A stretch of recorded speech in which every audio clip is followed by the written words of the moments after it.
Good day and welcome sa Tribe 8 channel. If bago ako sa channel to, subscribe. Ayan. So, happy days guys. Summer na summer, ang init. Eto, nag-trip na kami papunta sa RJ Camp Farm and camping site. Ayan. So, enjoy na enjoy ang mga kids. Gagala na naman tayo. And this is it. After 30 minutes from Calauan Town, andito na tayo sa site. Ayan. So, akala natin dead end to, pero yung pala, sa dulo yan. Ayan.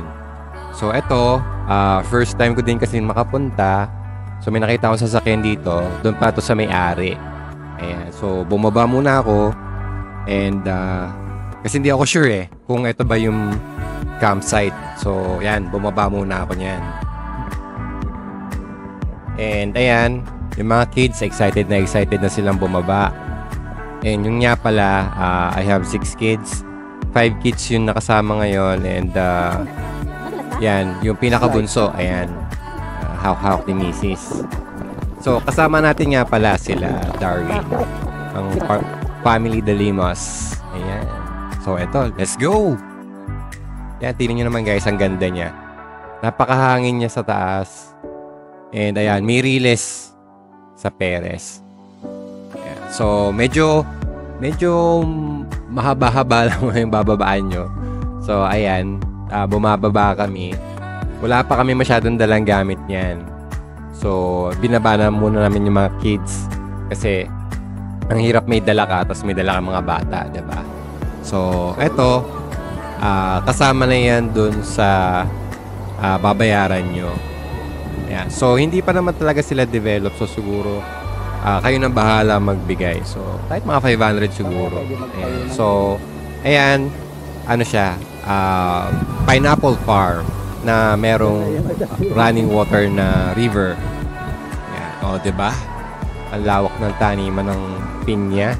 So, sayang wala pang pinya dyan na bunga.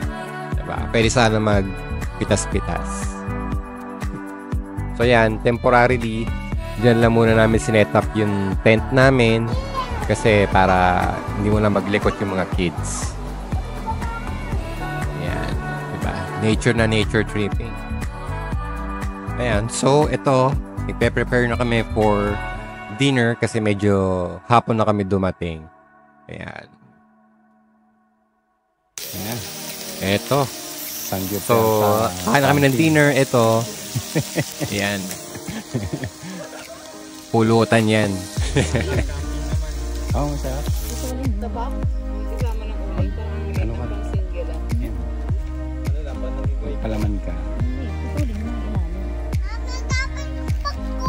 Ayan ang sinasabi. Popcorn.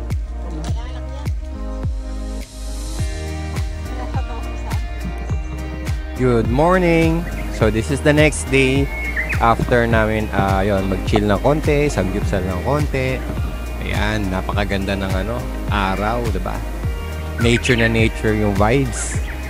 So, yan, maaliwala siya. Kaso medyo mainit na kasi around 7 AM na yan. So, tulog pa yung mga ibang kids. Yan, 2 tent kami. So, kami, mag-asawa, and then yung mga maliliit sa amin, yung medyo malalaki, meron na silang sarili nilang tent. Ayan. So, maganda dito guys. Pagka sama nyo yung family, spend kayo a night, magandang makapag-relax, makapag-banding kayo ng family nyo, diba? Ayan.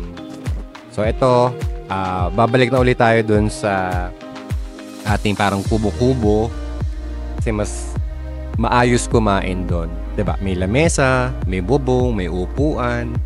And then pala, inilagay namin sa bubong, kung mapapansin nyo, ayun, yung mga pagkain kasi may mga aso. Ayan. And then, parang meron silang mini falls. Ayan. So, ito nga pala guys, mainit yung tubig. Hindi naman sobrang init.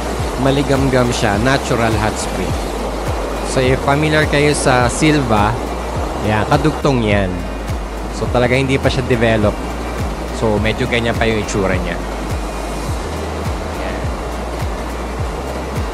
Relaxing yan guys. So ito na, naligo na yung mga kids. Ayan, kasama natin yung sila Darwin. Ayan. So, ligo-ligo na mga kids. Enjoy na enjoy. Ang sarap niyan guys, pag umupo kayo dun sa may bato dyan, itapat nyo yung likod nyo. Para kayong, minamasahe. Diba? Mainit-init yung tubig. Tapos yung parang, alam niyo yun, yung falls na gumaganon sa likod nyo. Masarap. Para kayong minamasahe. Yan ang natural therapy guys. So, lahat ng mga stress nyo sa mga boss nyo, tanggal yan for sure. Diba? Alright. So, ayan, the next day in the morning yan, meron ng mga ibang guest, mga lokal yan. Ayan, kasi palibasa mura. So, ayan. Maraming naliligo din dyan.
And ito guys, pupuntahan namin kasi meron daw palang tunnel dito.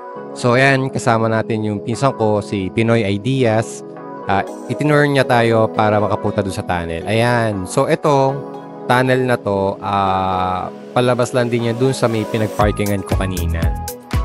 So marami kayong dala, ayaw nyo yung dinaanan namin medyo pababa. Ayan, pwede dito. So ayan yung tunnel.